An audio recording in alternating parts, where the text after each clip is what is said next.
President Trump is now facing some criminal indictments.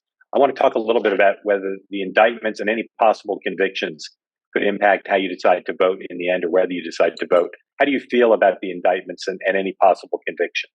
I just think they're a political farce. If this was such a big deal, we have a policy here in America, right to a speedy trial. Like, why wasn't this brought up in 2020 or 2021? How do other people feel compared to what Sean said?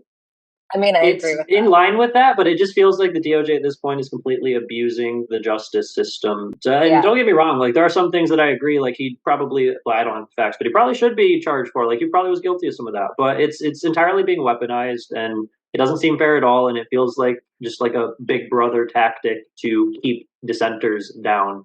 Does anyone feel differently about the prosecutions from Sean and Omar, and I gather from the head nodding Virginia? Does anyone think these prosecutions are legitimate, important? If they have the proof, then why is it being dragged out so far? Let me ask you if you agree with this statement that the prosecutions, again, there are 4 of them, but these prosecutions, in terms of how they've been dragged out, was politically motivated on the part of the prosecutors. Raise your hand if you agree with that. The prosecution timing has been politically motivated. All right, so everybody but Kim. Kim, you're not. You don't because think I don't understand. Okay, but the rest of you think the timing of it. Let me ask you most this. Definitely. The timing. Yeah. Timing's dragged out. All right, so all of you think that. Tanisha, if Donald Trump were convicted, and maybe you'd feel differently depending on which charges he was convicted of, but he felt convicted, would that make you feel less likely to vote for him or no? I think it would depend on the charges, because it was dragged out for so long. It depends on the charges.